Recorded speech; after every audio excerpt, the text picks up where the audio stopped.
সুন্নাত নয় শুধু দাওয়াতের মেহমান, সুন্নাত নয় শুধু খাওয়া শেষ মধুপান,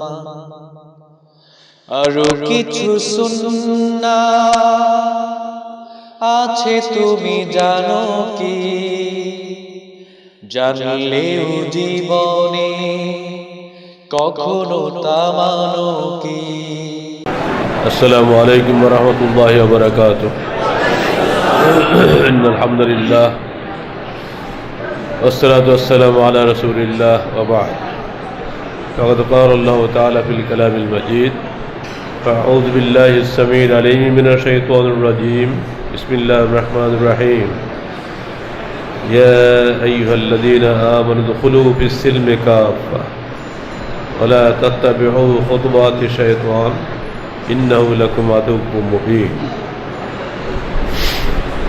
وقال الله تعالى في الكلام المجيد: يا أيها الذين آمنوا لا تلقوا بأيديكم إلى التهلكة وأحسنوا إن الله يحب المحسنين. যাবতীয় প্রশংসা আল্লাহ পাকের জন্য, যিনি অসুস্থ শরীর থাকা সত্ত্বেও আজকে আপনাদের সামনে এসে কথা বলার তৌফিক দান করেছেন, এজন্য আলহামদুলিল্লাহ। যাবতীয় দরুদ ও সালাত শেষ নবী মুহাম্মদ রাসূলুল্লাহ সাল্লাল্লাহু আলাইহি সাল্লামের জন্য, যার রেখে যাওয়া দিনকে যদি হক মনে না করতাম তাহলে আমরা এইভাবে জীবনের বিনিময়ে এখানে আসছি, এখানে আমরা আসতাম না। সেই সত্যের দিক দিশারি নবী মুহাম্মদ রাসূলুল্লাহ সাল্লাল্লাহু আলাইহি সাল্লামের জন্যই যাবতীয় দরুদ ও সালাম। আল্লাহ পাক আমাদেরকে ডেকে বলছেন, ইয়া আইয়ুহাল্লাযীনা আমানু, হে বিশ্বাসীগণ, উদখুলু ফিস সিলমি কাফা, তোমার ইসলামের মধ্যে পুরোপুরি দাখিল হয়ে যাও। ওয়ালা তাত্তাবিউ খুতুওয়াতিশ শাইতান, শয়তানের পদঙ্ক অনুসরণ করো না। ইন্নাহু লাকুম আদুউম মুবিন, শয়তান তোমাদের স্পষ্ট দুশমন।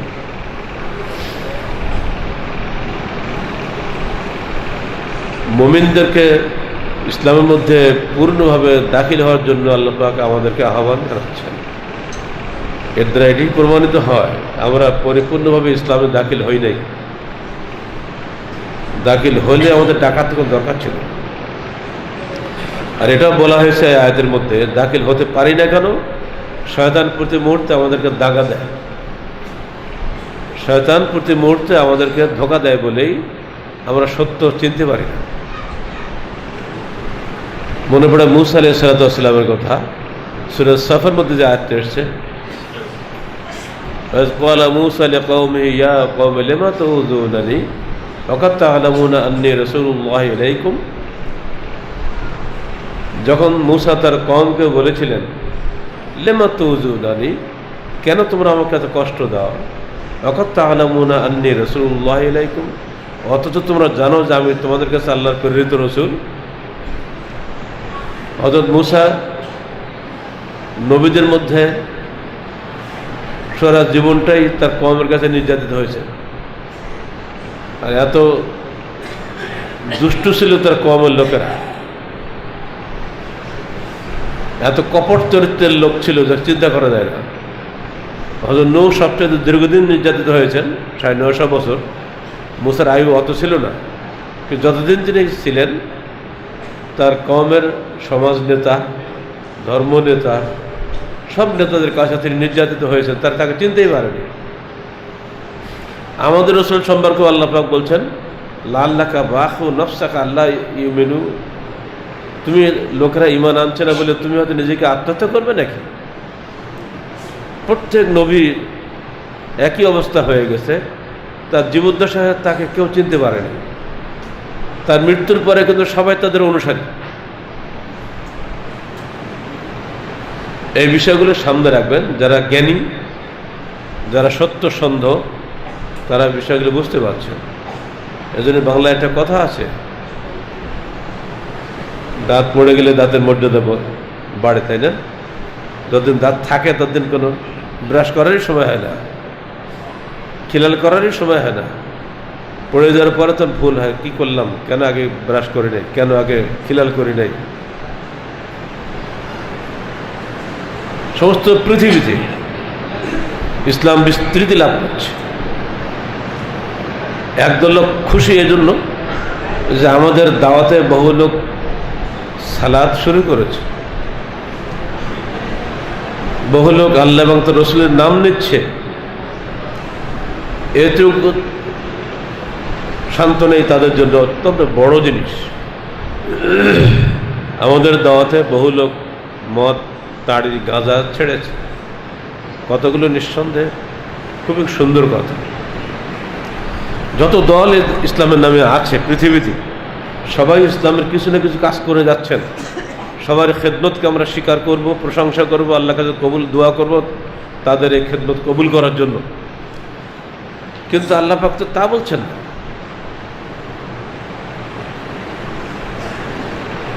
একটা গাছে ফল হয়, আমাদের রাজশাহীতে এমন কিছু গাছ আছে, এক একটা ডালে এক এক রকম আম হয়। আর বুদ্ধি বের করেছে যে এখন আর বেশি গাছ লাগবে না, একই গাছে একটা ডালে ফজলির কলম, আর একটা ডালে গোপালভোগ, আর একটা ডালে খিচড়া, আর একটা ডালে ল্যাংড়া, একটা গাছে 4 রকম আম আপনি এক জায়গাতেই পাবেন।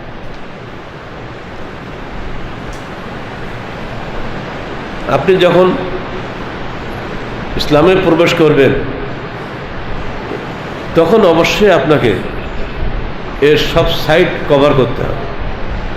এক অংশ নেবেন, এক অংশ ছাড়বেন, পূর্ণ ইসলাম হবে না। পূর্ণ ইসলামে প্রবেশ করার জন্য আল্লাহ পাক নির্দেশ দিচ্ছেন আমাদেরকে। কিন্তু পৃথিবীর কোথাও পূর্ণ ইসলাম নাই, কোনো ব্যক্তির জীবনে পূর্ণ ইসলাম হয় না।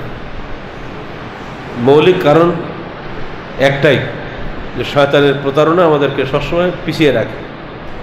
একটা মানুষের জীবনে হাত, পা, মাথা, 3টা মূল বস্তু নিয়েই কিন্তু একটা মানুষের জীবন গড়ে।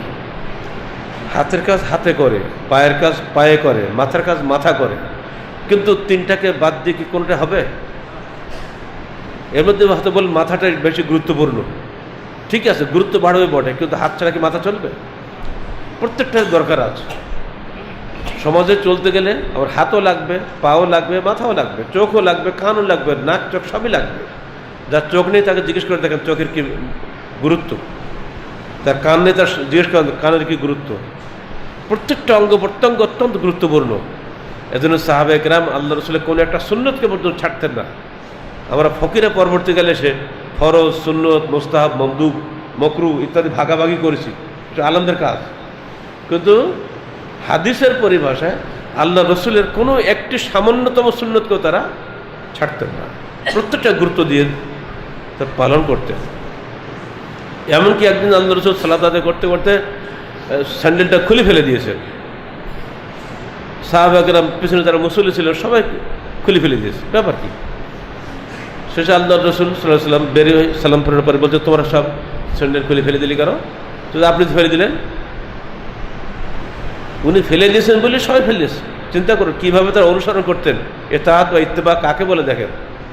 আল্লাহ রসুল বলেন, দেখো বাবা, আমার স্যান্ডেলের তলায় হঠাৎ খেয়াল হলো বোধহয় নাপাকি ছিল, সবার আগে খেয়াল হয়নি, তাই খুলে ফেলেছিলাম। তো তোমাদের তো ছিল না, আমরা তো তা বুঝবো না, আমরা দেখবো নবী যা করে আমরা তাই করবো, কথা ঠিক না?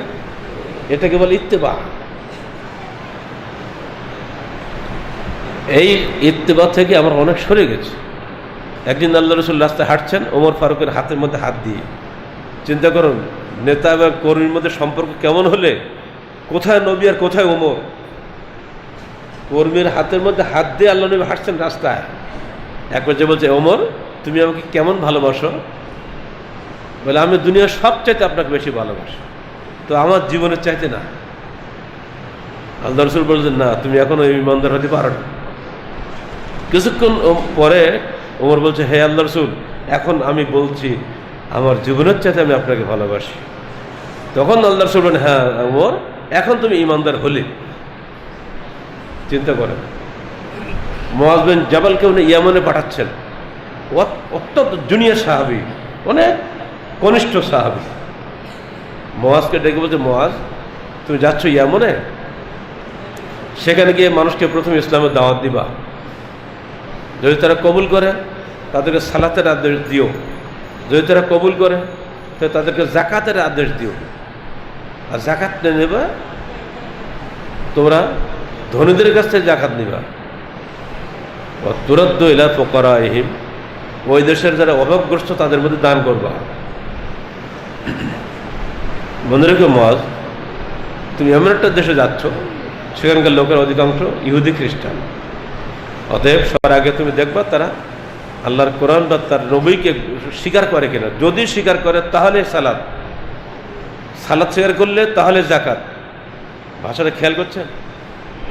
তুখাযু মিন আগনিয়াহিম ওয়া তুরাদ্দু ইলা ফুকারাইহিম, ধনীদের কাছ থেকে জাকাত নেবে, ফকিরদের মধ্যে দান করবে, ফেরত দেবে। এই যে মৌলিক কথাগুলি বলে দিচ্ছেন, বলার পরে বলছে দেখো মুআয বিন জাবাল কিন্তু উটের পিঠে বসা আর আমার রসুল কিন্তু পায়ে হাঁটা। এটা মনে মনে কল্পনা করেন, কোথায় মুআয আর কোথায় তার রসুল। মুআযকে বলছে তুমি নামতে বসো, তুমি উঠে পরে থাকো, আমি তোমাকে যা বলি শোনো। তুমি যখন ইয়ামনতে ফিরে আসবে তোমার রসুলকে এখানে পাবে না, তখন তুমি ওর কবরের পাশ দিয়ে হেঁটে যাবে আর আমাকে সালাম করে চলে যাবে, আর কিন্তু তোমার সঙ্গে দেখা হবে না।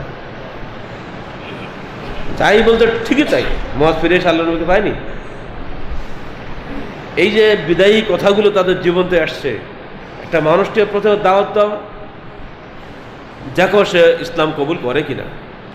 এই বিষয়ে আমরা সবাই একমত, আমরা সবাই ইসলাম কবুল করেছি, ঠিক না? এরপরে কথা হচ্ছে কি, যদি কবুল করে তো তাদেরকে 5 ওয়াক্ত সালাতের নির্দেশ দাও। যারা আসলে সবাই কি 5 ওয়াক্ত সালাত আদায় করেন? যদি কেউ না করে থাকেন দয়া করে আজ থেকে তওবা করেন। যে কোনো সময় নিঃশ্বাস বন্ধ হবে, ধনী করে বয়স বেশি হলে মরবো, অল্প বয়সে মরবো না, এই চিন্তাধারাটা সঠিক কি? এটা ভুল না? আজ থেকে তওবা করার ইয়ং ছেলেগুলো যারা তোমরা আছো, খবরদার 5 ওয়াক্ত সালাত বাদ না হয়। কারণ সালাত হলো মনের রোগের চিকিৎসা। একটা মানুষ 5 বার যদি দৈনিক আল্লাহর কাছে হাজিরা দেয়, মাথা নত করে, সে মানুষ কখন অহংকারী উদ্ধত হতে পারে না। যে মানুষ মাটিতে মাথা শোয়ে সে মানুষ কখন অহংকারী হতে পারে? আগে এইটা ট্রেনিং দাও, আগে সালাত, এরপরে হে মুআয তুমি ওদের কাছে জাকাত নাও, ধনীদের কাছ থেকে, সবার কাছ থেকে না।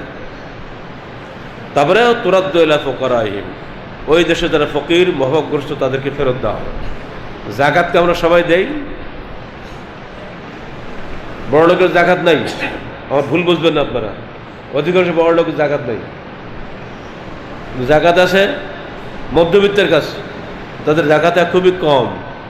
হয়তো বউয়ের কিছু গহনা আছে, বাধ্য হয়ে কী করবে, গহনাগুলো জাকাত দেওয়া লাগে, না তো ধরা খেতে হবে। তো একদল আলেম ফতোয়া দিতেছে গহনার জাকাত নেই, ওরা বাঁচিয়ে দিতে বড় লোকদের। না, আমরা বাঁচিয়ে দিতে চাই না। আল্লাহ রসুলের সামনে 2জন মহিলা আসলো, উনি বলছেন এই তোমাদের হাতে যে বালা দেখছি সোনার বালা, জাকাত দিয়েছ? তো না। তো জাকাত যদি না দিয়ে থাকো, এই সোনার বালা তুমি কি চাও কিয়ামতের মাঠে আগুনের বালা হোক? তো না। তাহলে বাড়িতে গিয়ে আগে সোনার বালা জাকাত দিবা, আন্দোলন এটা কিন্তু আগুনের বালায় পরিণত হবে। এই হাদিস আমরা পড়েছি, আল্লাহ রসুলের জবান দিয়ে কখনো মিথ্যা কথা বের হয় না। তাই আমরা মহিলাদের জাকাত আদায় করা ফরজ বলি। যাদের বাড়িতে গহনা 7.5 ভরি বেশি আছে, এরকম কেস যাদের ঘরে আছে, তারা যত গরিবই হোক, যেহেতু বইয়ের ঘরে গহনা তো খালিতে বিক্রি করা যাবে না, খারাপ লাগে না, তারা কিন্তু ওই 7.5 ভরি সোনার জাকাতটা দেয়। যারা ব্যবসায়ী শ্রেণী, এদেশের ব্যবসায় এমন পচা হয়ে গেছে, এমন নোংরা পর্যায়ে চলে গেছে যে এখন সত্যিকারের হালালপন্থী ব্যবসায় খুবই কম।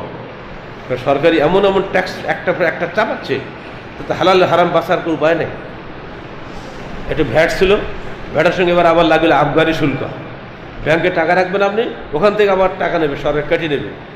এই করে করে মানুষটা শেষ করে দিচ্ছে চারিদিক থেকে। আল্লাহ রসুল মক্কাতে মদিনায় হিজরত করলেন, সেখানে 30 রকম এই ধরনের ব্যবসা ছিল। যারা আমার মাস সংখ্যা বাই মুআজ্জাল দর্শক হাদিসটা যারা পড়েছেন তারা সে জানেন 30 রকম লেনদেনের বিষয়টা ছিল যা হারাম। উনি 30টাই বাতিল করে দিলেন, দেখলে একটা রেখে দিলেন, জাকাত।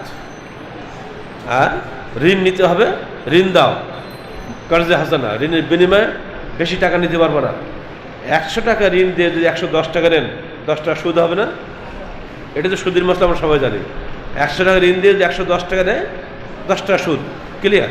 কিন্তু 100 টাকা ঋণ দিয়ে এই টাকা যদি একবারে নেন, যদি 3 বারে নেন, সেখানে আমরা সুদ দিতে হবে কিস্তিতে।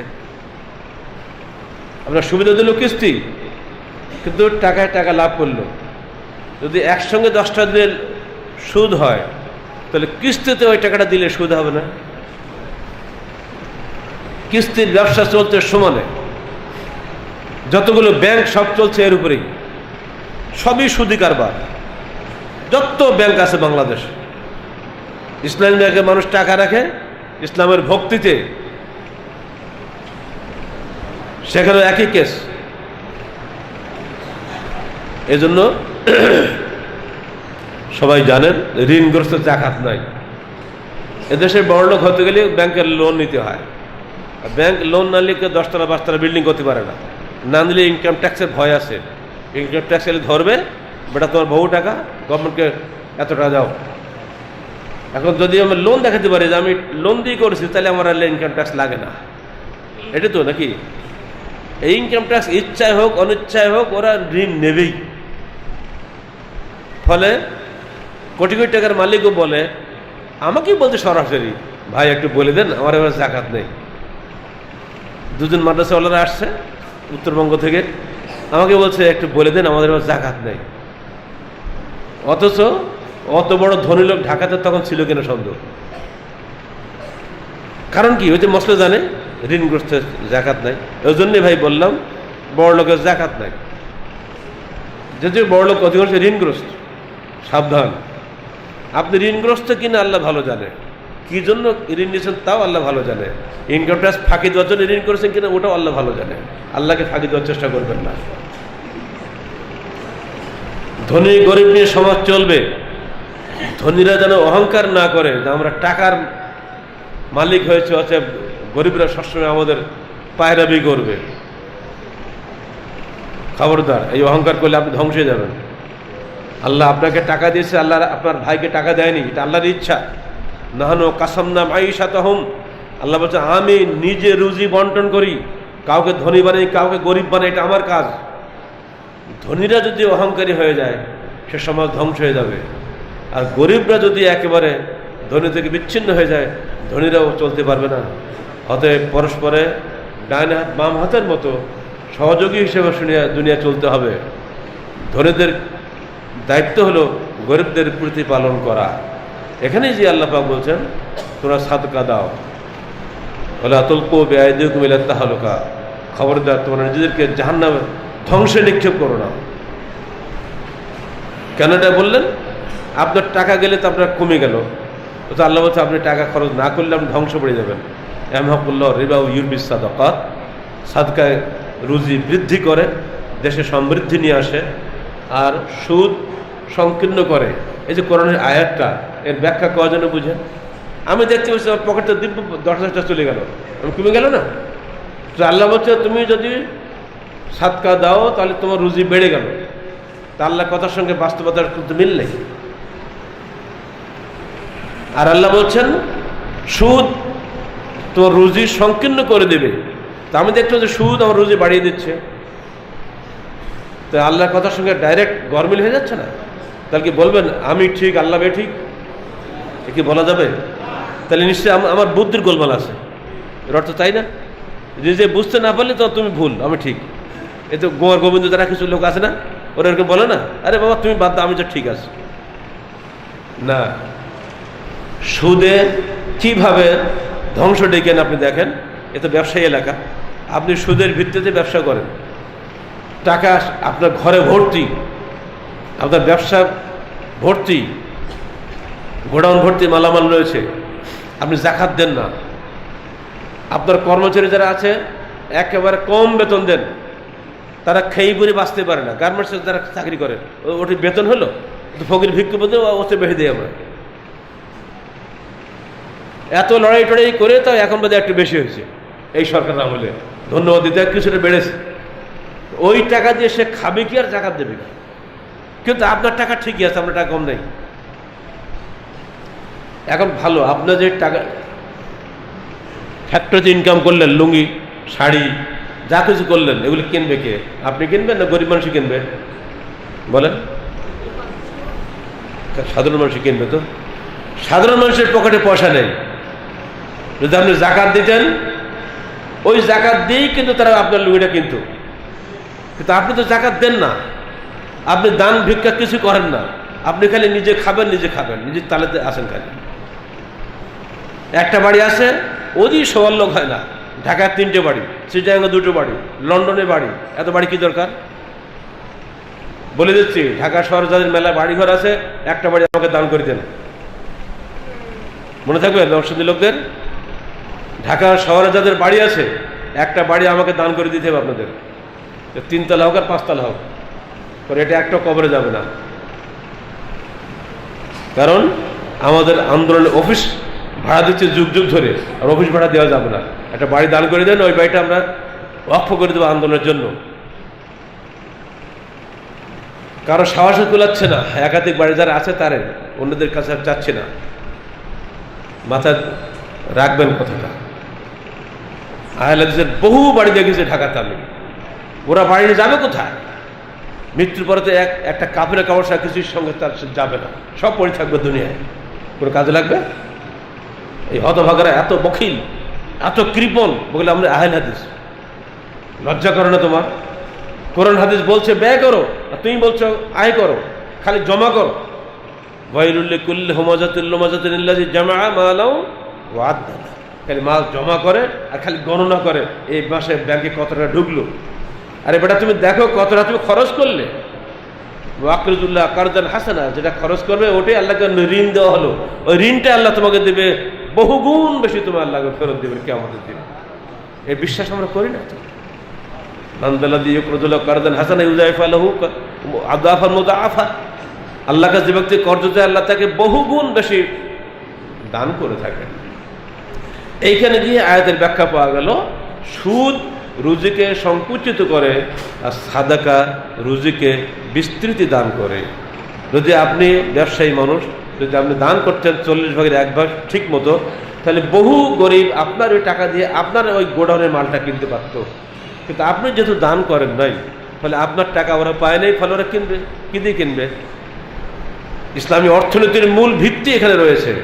হালাল ব্যবসায় ব্যবসা করবেন, হারামের ধারে কাছে যাবেন না। চেষ্টা করবেন যদি ব্যবসায়ীরা এদেশে সরকারকে খালি বলতো আমরা হারাম ব্যবসা করবো, হালাল ব্যবসা করব, সরকারও বাধ্য তো হালালের পথ খুলে দেওয়ার জন্য, হারামের পথ বন্ধ করার জন্য। যদি ব্যবসায়ীরা বলতো আমরা সুদ খাবো না, সুদ দেবো না, তাহলে সমস্ত ব্যাংক থেকে সুদ উঠে যেত। কিন্তু ব্যবসায়ীরাই হলো সুদখোর, এরাই সুদদাতা, এরাই সুদ দিতে বাধ্য করে, এরাই ঘুষখোর, এরা ঘুষ দেয় সুবিধা আদায় করার জন্য। সেজন্য বলতে বড় লোকেরা সাবধান হও। টাকা দিয়ে তুমি বছরে 5টা উমরা করতে পারবা, ওই উমরা তোমার জান্নাতে নেবে না। টাকা দিয়ে প্রতি বছর তুমি হজ করতে পারো, ফ্যামিলি শুদ্ধ হজ করো, গিয়ে তোর হজ কোনো কাজে লাগবে না। আল্লাহর পাকের কাছে সবচেয়ে বেশি প্রিয় হলো ওই গরিব ব্যক্তি, যে না খেতে পেয়েও আল্লাহর কাছে সাদকা করে। একটা হাদিসে আসছে, আজকে হাদিসটা পড়লাম 28 সময় বিমানে বসে বসে, সবসময় কাছে বই থাকে তো এই হাদিসে এই একজনের নজরে পড়ে নেই। একজন সাহাবী বলছেন, আমাদেরকে যেদিন আল্লাহ রাসূল সাদাকার নির্দেশ দিলেন, তা আমরা এমন অবস্থায় ছিলাম, আমরা একটা খেজুর সাদকা করার অবস্থায় ছিলাম না। আমরা একদিন সারা মাঠে কাজ করে 1 মুদ করে, 1 মুদ মানে অর্ধ সা, 2.5 কেজি চাউলে 1 সা হয় না, এই 4 ভাগ করেন, কত ভাগ তাহলে বোঝেন? এই হাফ কেজি চাইলে হবে ধরে না, এই হাফ কেজি মতো চাউল আমরা পেতাম সারাদিন মাঠে খাটনি করে। ওইখান থেকেই আমরা দান করতাম যখন সাদকার আয়াত নাজিল হলো। আর এখন আমাদের সেই বন্ধুরাই অনেকে লাখপতি হয়ে গেছে। কারণ কি? যত সাদকা দেওয়া হয়েছে ততই মানুষের অবস্থা ভালো হয়েছে। মানুষ ক্রমেই নতুন নতুন ব্যবসার পথ খুলে নিয়ে যায়, ক্ষুদ্র ব্যবসা, মধ্যম ব্যবসা, বড় ব্যবসা, যে যেমন পারেছে। এটা হলো সাদকার সবচেয়ে দূরদর্শী সফলতা, কল্যাণ। দাবি হলো জনগণের কাছে, আসুন, আমার সঙ্গে বলতে হবে আপনাদেরকে, আসুন, বলেন, আসুন পবিত্র কোরআন ও সহিহ হাদিসের আলোকে জীবন গড়ি। এর মধ্যে কোনো ফাঁক ফোকর আছে আপনাদের কিছু বলার? হ্যাঁ, তারাই খেপবে যারা জয়ীবাদী ফলকের অভ্যাস। জীবন যাবে কিন্তু অভ্যাস যাবে না। তুমি যতই বলো মোহাম্মদ আয়াত করে হাদিস করে যাই বলো, বাপ দাদা যা করেছে তাই করব, ছাড়বো না। আর আমাদের বক্তব্য হলো আমা আতাকুমুর রাসূলু ফাখুযুহু ওয়া মা নাহাকুম আনহু ফান্তাহু। রসুল যা বলেছেন তা করো, যা নিষেধ করেছেন তা ছাড়ো। ছোট্ট কথা না? আর ওনাদের বক্তব্য হচ্ছে এই, আল্লাহ নবী সাসারা বলছিল যে না, আমাদের কথা হচ্ছে বাপ দাদা করবে তাই করবো, মোহাম্মদ যা বলিস তা করা হবে না। এই দুটো স্লোগান নবীদের যুগে ছিল, এ যুগেও আছে, আহলে হাদিসের মধ্যেও আছে। অধিকাংশ আহলে হাদিস বাপ দাদার 14 পুরুষের আহলে হাদিস, এটা হাদিস পড়া আহলে হাদিস না। যে কারণেই এদের ঘর থেকে হাদিস আউট হয়ে গেছে। অধিকাংশ হানাফি হাদিস মানে না, যেটা তাদের পীর সাহেবরা ইমাম সাহেব বলে গেছে, হুজুর যা বলে তাই মেনে চলে। অর্থাৎ এদেশে হানাফিরাও প্রকৃত অর্থে হানাফি নয়, যে আহলে হাদিসরাও প্রকৃত অর্থে আহলে হাদিস নয়। সবার কাছে আমাদের একটাই দাবি, যেটুকু সংশোধন দরকার সহিহ হাদিসের মানদণ্ডে সংশোধন করে নেন। জীবন থাকতে থাকতে সংশোধন করেন, মরে যাওয়ার পথে লাভ হবে না। নিঃশ্বাস বের হওয়ার আগেই নিজের হায়াতটাকে পা থেকে মাথা পর্যন্ত কোরআন ও সহিহ হাদিস অনুযায়ী সংস্কার করে নেন। কোনো ব্যক্তি বা কোনো দল হিসেবে কাউকে চিন্তা করবেন না, এটা ভুল হবে। আমি হানাফি, উনি শাফি, উনি মালিক, উনি হাম্বলি, উনি জমিয়ত, উনি আন্দোলন, এইসব ভাষাগুলি তওবা করেন। মানুষ আমাদের প্রথম পরিচয়, আমরা মানুষ। প্রত্যেক মানুষের সঙ্গে আমাদের মহব্বত থাকবে, সে হিন্দু হোক, বৌদ্ধ হোক, খ্রিস্টান হোক, সবাই এক আদমের সন্তান, ঠিক না? সবারই বাপ মা একই, সবার দেহে একই লাল রক্ত বিরাজ করে। কারোর রক্ত সবুজ আর কালো আছে নাকি? সবাই আমরা মানুষ। দ্বিতীয় পরিচয়, আমরা মুসলিম। আমরা আমাদের উন্নত মস্তককে আল্লাহর সামনে অবনত করে দিয়েছি, আমরা আত্মসমর্পণকারী। মুসলিম অর্থ কি? আত্মসমর্পণকারী। তৃতীয় পরিচয়ে আমরা আহলুল হাদিস, কোরআন এবং হাদিসের অনুসারী। অন্যরা কোরআন হাদিসের অনুসারী বলার সাহস তাদের নাই। অন্যদের কোরআন হাদিসের অনুসারী বলারই সাহস নাই, কারণ তাদের সালাতে কোরআন হাদিস নাই, কোরআন আছে হাদিস নাই। একটু পরে তারাবি হবে, রসুলের তরিকা চলছে দেশে। রসুলকে জীবনে কোন বিষয় তারাই পড়েছে? কোনো আলেম চ্যালেঞ্জ করতে পারবে? কোনো আলেম চ্যালেঞ্জ করতে পারবে না। এমনকি মক্কার হারামের এই ইমামদেরকে আমরা তোয়াক্কা করি না, তারা বিশ্বাস করে থাকে। কারো ক্ষমতা নেই চ্যালেঞ্জ করার যে আল্লাহ রসুল জীবনে কোন বিশ্বাস তারাই পড়েছে। কিন্তু আপনারা পড়েন কেন? বাপ মা পড়ে গেছে, তাই পড়ে যাচ্ছে। একইভাবে অসংখ্য প্রমাণ দেওয়া যাবে, আহলে হাদিসরা পর্যন্ত হাদিস মানে না, সহিহ হাদিস মানে না। প্রমাণ দেখেন, এই রমজান মাসের দুটি ক্যালেন্ডার চলছে আপনাদের এখানে। একটা ক্যালেন্ডারে ইফতারের দোয়া, আল্লামা আল্লাহ কাসুম দোয়া আল্লাহকে কাপ্তরতে আছে না? আছে নাকি? বলেন না কেন? আর একটা ক্যালেন্ডার বলা আছে শুরুতে বিসমিল্লাহ, শেষে আলহামদুলিল্লাহ। পার্থক্য হচ্ছে না? এটা দুটোই কিন্তু আহলে হাদিস। অতএব আমাদের বক্তব্য আপনারা বুঝতে রাজি নন, আপনার ভাবতেন এরা মধ্যে আন্দোলনই করে। দিনে আমরা কোনো দল টল করি না, আমরা সংস্কার আন্দোলন করি। আমার নিজের মধ্যে ভুল থাকলে আমরা সংশোধনী দিই। তারিখ পড়েন না আপনারা? মাঝে মাঝে সংশোধনী আসে না? অতএব আমাদের ভুল হলে আমরা সংশোধন হব। আপনি ভুল হলে সংশোধন হতে রাজি আছেন না? তাই বলেন। রাজি আছেন?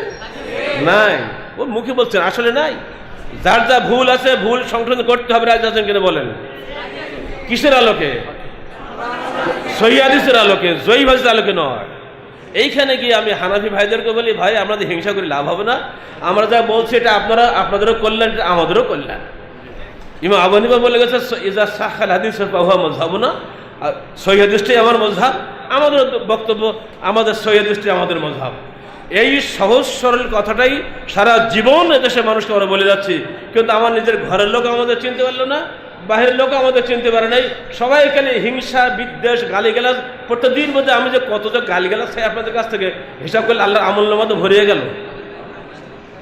গালি দেন, যাই দেন, বলে রাখছি, সহিহ হাদিসের আলোকে জীবন গড়ার জন্য চেষ্টা নিন। একাকী হবে না, সঙ্গবদ্ধভাবে যেতে হবে। হাদিসেরই নির্দেশ, কোরআনের নির্দেশ, কান্নাম বুনিয়ানুল মারসুস, শীষে ঢালা প্রাচীরের মতো আপনাদের চলতে হবে, বিভক্ত জীবন চলবে না। ঠিক একইভাবে হালাল খেতে হবে, হারাম খাওয়া চলবে না। হালাল হারাম সবাই বুঝেন। একইভাবে জাকাত দিতে হবে, জাকাত আপনার টাকা না, জাকাতটা গরিবের হক। যেখানে জায়গা সেখানে দিতে না দিলে আপনাকে মরতে হবে, হাদিসটা সাফাত বলে গেছে। আর জাকাত দেবেন জায়গা মতো দিবেন, যেখানে দিলে কাজে লাগবে। তুমি বাবা থামো তো, ডিস্টার্ব করো তো। অসংখ্য বেদাতি প্রতিষ্ঠান চলছে বাংলার জমিনে। থামে, কথা বলেন না। বাংলাদেশে বেদাতিদের যত প্রতিষ্ঠান আছে, মাদ্রাসা হোক, মসজিদ হোক, দেখলে চোখ তাক লেগে যায়। ঢাকাতে অ্যাডভার্টাইজ দেখলাম, এই মাদ্রাসা শুধুমাত্র ধনীদের জন্য, পুরোটা এসি করা, সারাদিন তারা গরম টের পায় না। অথচ এই বিল্ডিংগুলো হচ্ছে গরিবের টাকায় নয়, ধনীদের টাকায়। অথচ আহলে হাদিসের প্রতিষ্ঠানগুলো পড়ে আছে, সেখানে টাকা দেওয়ার লোক নাই। ওই জন্য বলছি, আপনাকে কিয়ামত মাঠে প্রশ্ন করে 5টা জিনিস। 1 নম্বর হলো ওই কোন পথে আয় করলেন, 2 নম্বর হলো কোন পথে ব্যয় করলেন। এসে তোষামত করলো, আপনি টাকা দিয়ে দিলেন, তা হবে না। আপনাকেই হিসাব দিতে হবে কোথায় ব্যয় করলেন। যেখানে ব্যয় করলে সাদকা জারিয়া হবে, সহি জায়গাতে যাবে, সেখানেই আপনাকে ব্যয় করতে হবে। নকল ওষুধ কিনে লাভ হবে না, দেহে ক্ষতি হবে। এই সহি হাদিসের আন্দোলন যেটা চলছে, এর জন্য আপনাকে ব্যয় করা কর্তব্য। এখানে আমি ইঙ্গিত দিয়ে গেলাম, আপনারা দয়া করে সঠিক জায়গায় সঠিক দান করবেন, এটা মনে রাখবার চেষ্টা করবেন।